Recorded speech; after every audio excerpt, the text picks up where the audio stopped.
जी बिस्मिल्लाहिर्रहमानिर्रहीम। 7th class के प्यारे बच्चों, अस्सलाम वालेकुम वरहमतुल्लाह। आज हम श्री रामचंद्र जी का सबक पढ़ रहे हैं। श्री रामचंद्र जी हिंदुओं के अवतार हैं। दूसरे मज़ाहब के लोग भी उनको इज़्ज़त की निगाह से देखते हैं। रामचंद्र जी अयोध्या के राजा दशरथ बेटे थे। राजा दशरथ की 3 रानियां थीं, कौशल्या, कैकेयी और सुमित्रा। इन 3 रानियों से 4 बेटे हुए, रामचंद्र जी, भरत, लक्ष्मी और शत्रुघ्न। रामचंद्र जी बड़ी रानी कौशल्या के बतन से थे, भरत कैकेयी से, और जबकि लक्ष्मण और शत्रुघ्न सुमित्रा से पैदा हुए। इनमें रामचंद्र जी सबसे बड़े थे। वो बड़े नेक, बहादुर और अक्लमंद थे। दस्तूर के मुताबिक राजा के तख्त का वारिस बड़ा बेटा हुआ करता था। राजा दशरथ भी अपने बाद अपना राजपाट रामचंद्र जी को ही सौंपना चाहते थे। जब कैकेयी को राजा दशरथ की इस ख्वाहिश का पता चला, वो बड़ी खफा हुई। वो नहीं चाहती थी कि उनका सौतेला बेटा रामचंद्र जी अयोध्या पर राज करे। वो अपने हकीकी बेटे भरत को राजगद्दी पर देखना चाहती थी।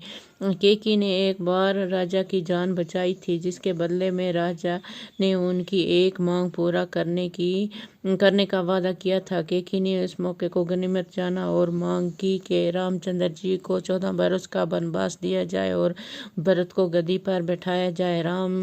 राजा दशरथ जो के वादे के पक्के थे, इसलिए उन्हें कैकेयी की ये जिद पूरा करना पड़ी। राजा दशरथ ने रामचंद्र जी को मजबूरन वनवास का हुक्म दिया। रामचंद्र जी फरमाबरदार थे। नेकी, ईमानदारी और सच्चाई का जज्बा उनके दिल में बदरजा अतम मौजूद था। अपने वालिदैन के हुक्म की तामील की और अयोध्या को छोड़कर वनवास के लिए निकल पड़े। उनके हमरा उनकी बीवी सीता और भाई लक्ष्मण भी थे। रामचंद्र जी को वनवास के अभी कुछ ही दिन हुए थे कि राजा दशरथ की वफात हो गई। अब भरत को राजगद्दी पर बैठाने के लिए कहा गया, लेकिन वो जो के रामचंद्र जी से बेपनाह मोहब्बत करते थे, इसलिए उन्होंने गद्दी पर बैठने से इनकार कर दिया। वो रामचंद्र जी को ढूंढने निकल पड़े।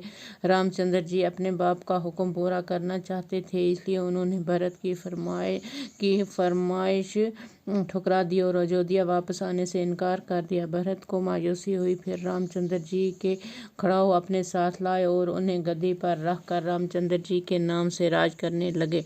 प्यारे बच्चों, ये आज का हम इतना ही पढ़ेंगे, बाकी कल पढ़ेंगे।